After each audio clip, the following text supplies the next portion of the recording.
estamos impresionados, si bien lo hemos leído, en la cantidad de trabajo que está involucrado y en la profundidad de su conocimiento. Así que ahora vamos a revisar por qué la displasia sigue siendo un problema para el niño prematuro. Muchas gracias, doctor.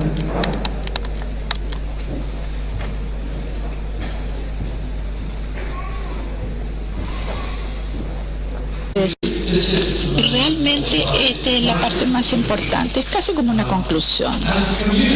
Como comunidad nos volvimos muy buenos en tratar el RDS y el distrés respiratorio y lograr que sobrevivieran los niños más vulnerables. Eso está muy claro, ya lo hemos visto en esta conferencia. Si no lo sabemos antes, ya lo sabemos. El segundo punto de resumen que quisiera hacer es que la displasia broncopulmonar no es realmente una enfermedad única, sino que más bien es casi como un síndrome. Y de hecho, sus pulmonólogos, que dio la maravillosa charla sobre la displasia el primer día, dijo lo mismo. Él no se extendió sobre este tema, cosa que yo voy a tratar de hacer ahora. El último punto es uno que probablemente ustedes han adivinado que voy a decir, y es que no hemos encontrado muchas prácticas probadas, efectivamente basadas en evidencia para prevención de displasia o para el tratamiento de la displasia ya establecida. Los próximos minutos, yo primero que nada quisiera llevarlos en un pequeño viaje histórico. Voy a preguntar muy rápidamente por qué importa la displasia. Voy a hablar de la definición de la displasia y obviamente eso es al 2017. No sé cómo salió aquí el 2014, pido disculpa. Quiero preguntar cuán frecuente es la displasia y finalmente voy a preguntarnos qué terapias y qué fármacos ciertamente funcionan. Yo creo que ustedes reconocen esta famosa pareja.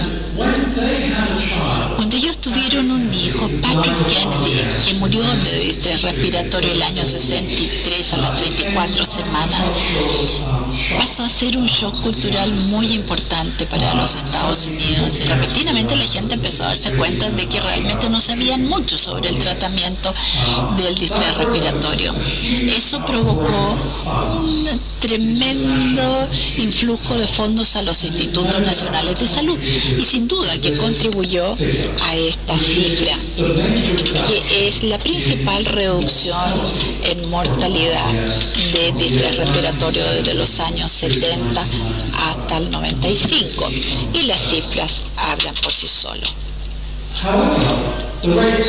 Sin embargo, las tasas de prematurez en países muy desarrollados continúan elevándose y esta cifra es bastante interesante y proviene de una publicación muy importante en el Lancet el 2013, y estos son 29 países muy desarrollados. Aquí en tercer lugar a una tasa de 12 por 100 nacimientos vivos está Estados Unidos, y aquí está Chile en 7. Entonces les va mejor que los Estados Unidos. Necesitamos aprender un poquitito más sobre lo que ustedes están haciendo. En la medida que esas tasas de prematurez siguen aumentando y en la medida que nuestras tasas de mortalidad en el primer periodo neonatal cayó, por supuesto lo que comenzamos a ver es el siguiente cuadro. Esto se obtuvo de una curva muy famosa que yo creo que ustedes todos conocen sobre desarrollo pulmonar, yendo desde aquí la fase glandular canalicular alveolar, es aquí donde estábamos en los 80, y cuando morían los niños en esa época, frecuentemente con displasia broncopulmonar veíamos este tipo de apariencia. Y de hecho, en esa superficie pulmonar uno puede ver un pequeño brillo que es la fibrosis, y esto era la fotomicrografía muy característica con áreas de sobreexpansión, pero también áreas de tractos de fibrosis y con atelectasia. Al avanzar hacia los canalículos y la primera etapa alveolar de sobreviva, que es alrededor de las 24, 25 semanas de gestacional, aprendimos de mucha gente del uso de tanto corticoides antenatales y surfactante y ventilación gentil. aquí la flecha se me aleja, aquí se desaparece. Pero después nos fuimos al lado izquierdo, donde había más patrón de nuevo displasia broncopulmonar. Por favor, si el técnico tiene un minuto, ¿me podría traer un puntero que funcione?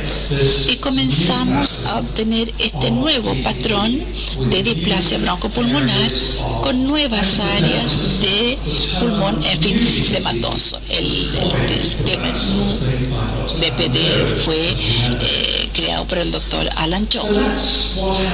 Entonces eso es lo que ocurrió al ir del antiguo BPD hasta el nuevo. Quisiera recordarle por qué el BPD o displasia es importante. Hemos visto esta diapositiva antes y ustedes probablemente la van a ver en otras versiones. Así que lo que voy a hacer es recordarles que hay 3 variables de indicadores en el estudio secundario que están aquí, 0 a 3, y esos 3 variables de indicadores son displasia broncopulmonar a 36 semanas, lesión cerebral, en ecografía a las 36 semanas y enfermedad ocular. Y hay una relación que es bastante buena en ayudando a predecir el porcentaje de probabilidad de resultado muy malo a los 18 meses. El único otro dato que les voy a mostrar es este. Es aquí en que el doctor Sang, en mi unidad, es lo que ha estado haciendo con datos de la red de investigación neonatal. Y esto es un poquito más complicado, pero quisiera que lo revisáramos juntos. En el eje X tenemos la duración del soporte respiratorio en días, yendo desde 1 a más de 120 días. En la Y es el porcentaje de malos resultados a los 2 años de edad. Y ese mal resultado es el mismo resultado compuesto que les mostré anteriormente en la diapositiva de la doctora Schmidt, diciendo que una parálisis cerebral, muerte o retraso cognitivo de 2 desviaciones estándar por debajo de la media, ceguera o sordera. Negro significa muerte. Aquí podemos ver que con el tiempo hay una distribución en forma de U. Inicialmente hay mucha muerte por razones respiratorias, pero después estas caen y después vuelven a subir si el niño sigue en el ventilador al día 120. Y si ustedes se focalizan en el costado derecho de este gráfico, ustedes pueden ver que a los 120 días hay aproximadamente 1/3 de los niños que tienen ya un daño, tienen mal resultado en su neurodesarrollo. 1/3 de los niños murieron y solamente 1/3 están sobreviviendo indemnes. Nuevamente, esto nos muestra cuán importante es la displasia broncopulmonar en los resultados de nuestra población. Y esta es una variante de la diapositiva que su colega pulmonólogo pediátrico mostró. Estos son datos de Boston, del grupo de John Fitzpatrick, mostrando esencialmente la razón de la odds ratio ajustada de la hospitalización. Y lo importante es que la odds ratio, que es la más alta de 2.2, de ser dependiente del ventilador desde la semana 4 a la 12. No solamente es un problema para la carga neonatal temprana en el nursery, sino que es su muerte por problemas cognitivos y en los sobrevivientes y también el riesgo de rehospitalización. Y estos son datos de la red canadiense neonatal que esencialmente muestran mucho de eso. En un periodo más reciente de los datos del Dr. Sir Patrick y Dr. Smith, del 2010 al 2011, usando la red de datos neonatales canadiense, casi 2.000 sobrevivientes elegibles con displasia broncopulmonar, 1.500 pudieron ser evaluados y alrededor del 20% de ellos tenían un resultado compuesto severo. Así que esto es un problema muy serio. Un tema que ha sido una pregunta repetitiva a través de la historia de la neonatología desde que se inició la ventilación mecánica es el cambio de las definiciones. Yo creo que todos ustedes se acuerdan de que una de las primeras definiciones de William Loss Wade Jr., y esto es de la referencia en el New England Journal of Medicine, mostrando cambios progresivos en la X, en la radiografía. Pero después nos mejoramos un poco, lo hicimos un poco mejor y comenzamos a ver un nuevo patrón de enfermedad pulmonar, que eran crónicas. Este probablemente es una de las primeras descripciones del patrón del cambio en la enfermedad pulmonar. Esto vino de Rochester, Nueva York. Y aquí en la Y tenemos la FIO2 y en la X tenemos la edad en días postnatales. El antiguo displasia comenzaba alto en oxígeno y seguía a través de los primeros 28 días de vida. Y esto es así para algunos niños con displasia, incluso hoy día, después de la llegada de lo que sea que estemos usando. Sin embargo, con frecuencia estamos viendo este tipo de cuadro, en que parten muy alto o relativamente más alto que el 21% oxígeno, este es 30%, y después rápidamente van bajando y de manera insidiosa empiezan a subir en las primeras semanas o días de vida. Y eso llevó a mucha discusión de cómo manejar ese tipo de problema en términos de definición. Andy Shannon en Toronto propuso que esencialmente uno debería estar mirando la cantidad de oxígeno que requieren a las 36 semanas. Pero esa fue una definición difícil de operacionalizar porque los niños pueden darse alta del hospital antes de las 36 semanas. Esta es la definición más famosa y más sólida que tuvimos durante años y fue proporcionada por el Dr. Strobe y Bancalari. Esencialmente, un proviso aparece arriba y es que mucha gente no seguía y esa era la necesidad de tratamiento con oxígeno por un total de 28 días. Muchas bases de datos de hecho no incluían eso y la gente no cumplía muy estrictamente con eso, pero la graduación de la displasia leve, moderada o severa aparece aquí y yo creo que todos ustedes están muy familiarizados con ello. Yo voy a tratar de focalizarme un poquitito en esta charla más en la displasia broncopulmonar severa, es decir, aquellos lactantes que necesitan a las 36 semanas, necesitan oxígeno a más de 30% o algún grado de presión en la vía aérea. Recientemente la colaboración a través de los Estados Unidos, financiado por el NHLPI, trató de revisar estas definiciones para ver si acaso leves modificaciones, como aparecen en la parte de arriba, pudieran ayudar a hacer esto más amplias y más sencillas. Y para la definición de Shannon, lo que trataron de hacer fue de sugerir, si un niño se le daba de alta antes de las 36 semanas de oxígeno, eso debería clasificarse como sin displasia y para la definición modificada del taller decidieron eliminar el requerimiento del oxígeno de los 28 días. Y al usar esto, lo que encontraron en la parte inferior izquierda en cuanto al número de niños no clasificables a las 36 semanas fue muy bajo, ya sea que con el workshop modificado o con el Shannon modificado. Y esto significaba que uno básicamente podía eliminar esa regla de 28 días y el oxígeno. Y una razón por la cual ha habido confusiones en cuanto a cuáles han sido las tasas de displasia y el saber si han aumentado, disminuido o han seguido iguales puede ser precisamente por estos temas diferenciales. Hablemos ahora de cuán común es la displasia broncopulmonar.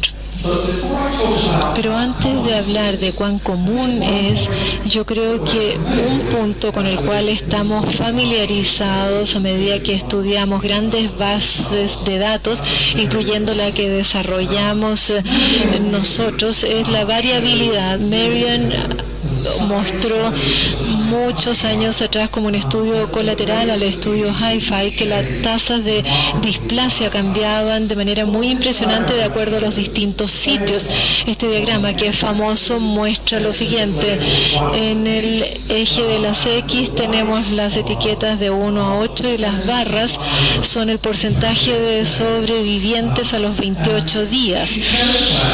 Y escogió esto porque en ese momento la definición operativa de displasia seguía el paralelo diciendo con porcentaje de sobrevivientes recibiendo oxígeno a los 28 días. Pero ven que la mortalidad a 28 días no es muy diferente. Sin embargo, lo que sí es distinto es la zona achurada que muestra el porcentaje de sobrevivientes con oxígeno a los 28 días.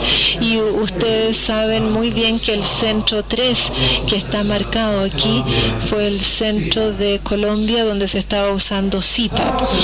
Sus observaciones en las variaciones de las tasas de displasia han continuado y estos son datos de una colaboración con NICHD y NRN, y se hizo esta colaboración en el año 2007 y reflejando los datos del 2001 al 2004. Yo creo que pueden ver que si siguen una de las barras en color, las negras son año 1, gris año 2 y en blanco el tercer año, y de acuerdo a los sitios que van de la A a la N hay una gran variación.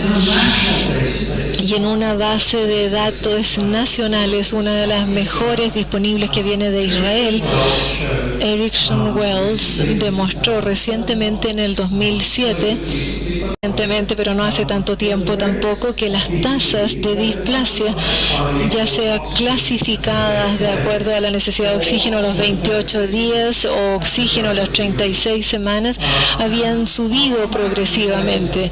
Voy a volver a esto posteriormente, y esto en concomitancia con la disminución en el uso de corticosteroides. Otras bases de datos tienen interpretaciones algo diferentes, y esta es una base de datos de Pediatrics, de pediatría, en más de 75,000 niños que muestran que las displasias habían aumentado. Hay algunos datos que muestran lo opuesto, y exactamente cuáles son las diferencias podrían reflejar la población en la cual se hizo el estudio, particularmente cuando uno considera que la displasia es especialmente un problema en los niños menores de 26 semanas. Estos son datos de la red de investigación del Dr. Stoll, y en la X tenemos edad gestacional de 22 a 28 semanas y el porcentaje de la población, ya sea con displasia leve o moderada, o en los cuadrados displasia grave, de acuerdo a la definición de workshop del NIH. Y ustedes ven que las tasas de displasia grave han ido aumentando a medida que disminuye la edad gestacional, y este es el punto en el cual habría que elaborar un poco más, que la displasia grave no es una sola entidad, sino que es un síndrome. Es un síndrome donde algunos niños tienen solamente una enfermedad en el parénquima pulmonar, y esto es una versión muy grave de ello. Los niños con enfermedad de las vías aéreas, con enfermedad de las vías aéreas centrales o de las vías aéreas pequeñas, o enfermedad reactiva de las vías aéreas, o niños con enfermedad vascular pulmonar e hipertensión. Por supuesto que se pueden mezclar los tipos, e hicimos un programa bastante grande para niños y recién nacidos, para lactantes y recién nacidos, y tratamos de evaluar e ir desglosando los porcentajes en cada uno de estos subtipos sindromáticos, y es así como se ve. Aproximadamente 80 pacientes en los cuales hicimos eco para analizar mediciones de hipertensión pulmonar, y también estudiamos tomografías computarizadas inspiratorias y expiratorias con una angiografía o angiograma entre las 38 y 40 semanas, entre las 40 y las 50 semanas, y pudimos clasificarlas en aquellas que tenían leve enfermedad parenquimatosa sin hipertensión, aquellos que tenían enfermedad parenquimatosa que era mayor de un determinado puntaje que ha sido validado en la literatura de acuerdo a los escáneres o en base a los escáneres, se dividen en enfermedad parenquimatosa en la parte superior, enfermedad vascular en la parte inferior y abajo a la derecha enfermedades de las vías aéreas. Pero el punto que quiero enfatizar es que uno puede dividir a muchos de estos niños, pero varios de ellos tienen patrones mixtos de la enfermedad. Entonces, en la última parte de mi conferencia me referiré al tema de por qué la displasia ha seguido siendo problemática, respondiendo muy sencillamente que no hemos ido lo suficientemente lejos en cuanto a tener terapias efectivas. Y esto sale de una revisión que Barbara hizo en conjunto conmigo algunos años atrás en la terapia farmacológica basada en la evidencia en neonatos, y se enfoca en 3 drogas: cafeína, vitamina A y corticosteroides. No voy a hablar de la cafeína excepto en una sola diapositiva, pero este recuadro es el número necesario a tratar, y lo que me gustaría que prestaran atención ustedes a medida que avanzo es al hecho de que el intervalo de confianza superior, el intervalo de confianza de 95%, está muy estrecho para la cafeína, alrededor de 16, pero es muy amplio y alto para la vitamina A a un nivel de 95. El intervalo de confianza más bajo es 6, pero es un rango muy alto entre 6 y 93. Y voy a hablar de los corticosteroides más adelante. Entonces, los efectos de los esteroides prenatales precoces, y fue una pregunta que se le hizo a Eduardo y a mí mismo en una de las mesas redondas, y ambos expresamos nuestros puntos de vista, pero el uso de esteroides postnatales en forma precoz ciertamente reduce la displasia. Sin embargo, al costo de aumentar la parálisis cerebral. Y ambos les recordamos a ustedes que de hecho muchas personas han comenzado a desplazarse de usar esteroides en forma tardía en la vida de un niño que es dependiente del ventilador a usarlo antes, y los han acoplado con altas dosis de esteroides. Y si analizamos el efecto tardío de los esteroides postnatales, estos son niños que ya son dependientes de ventilador por más de 10 días, y vemos también un efecto en la displasia a las 36 semanas, pero no hay efecto en la parálisis cerebral. Y esto es probablemente la explicación. Esta es una meta-regresión que fue hecha por Next Doyle en Melbourne, trabajando con muchos otros, donde analizaron el riesgo relativo y el beneficio. Acuérdense que dijimos que nada es gratis en medicina, todo tiene su precio. Y en el eje de las X, acá tenemos la tasa de eventos en condiciones basales de enfermedad pulmonar crónica, y en el eje de las Y es pensando como en un gráfico de Forrest hacia el lado, y la equivalencia está a través de la línea del 0, y por arriba del 0 se favorecen los controles porque hay un exceso ya sea de parálisis cerebral o muerte, y por debajo de la línea de 0 tenemos una disminución. Y ven que en términos globales, si comenzamos los corticoides con una baja tasa de eventos de enfermedad pulmonar en el grupo control, uno sufre las consecuencias de los eventos adversos. Y si uno que pasa de un 50% de la tasa de eventos basales, uno está teniendo beneficios más que daño. Y uno tiene esta tasa de eventos de 50% en el grupo control en general, si es que un niño tiene 7 a 10 días y que todavía no puede ser extubado a pesar de los mejores esfuerzos para hacerlo. Y explicamos al grupo en la mesa redonda que estábamos exponiendo a muchos niños a un daño potencial artificial, incluso si es que ellos iban a ser desconectados del ventilador. El mensaje es que los corticoides, después de los 10 y 14 días, y si a pesar de todas las cosas que les mostró Eduardo, no pueden extubar al niño, allí los podrían tener un beneficio. Escucharon ya de la cafeína y no necesito destinarle más tiempo a ese tema, pero ahora hablemos de la vitamina A.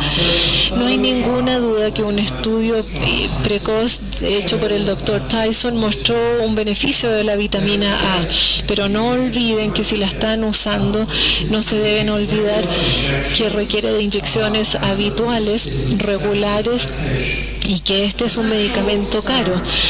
Y se hizo un experimento natural en Estados Unidos porque se acabó el suministro de vitamina A en un momento, y lo que sucedió es que se notó que la prevalencia de displasia o muerte permanecieron más o menos un poco o alrededor de 50%. Sin embargo, el uso de vitamina A en ese momento en la línea gris disminuyó bastante. Y yo creo, y no todos están de acuerdo con eso, pero yo creo que un nuevo estudio de vitamina A en esta población es lo que se requiere para poder responder a esta situación. No me voy a referir a la indometacina porque eso se presentó ayer, pero sencillamente les voy a decir que en términos de que independiente de los beneficios putativos que ustedes piensen para la enfermedad pulmonar crónica, no hay un beneficio estadísticamente significativo. No lo hay. Y si pensaban que yo era nihilista y brutal en cuanto a tratar con medicamentos para prevenir la BPD o displasia, yo creo que la situación para una displasia ya establecida es aún peor. Y es en esta situación donde no tenemos mucha evidencia de en la investigación y nos tenemos que basar en la experiencia clínica. Este diagrama viene de los trabajadores en el área de adultos en medicina basada en la experiencia, y nos recuerda que la evidencia viene en muchas formas si es que uno no tiene acceso a la máxima jerarquía de la evidencia como les presentaba esta mañana. Y el resto de lo que les tengo que decir se basa en la experiencia simple que ha adquirido nuestro grupo y como la han adquirido otros grupos también.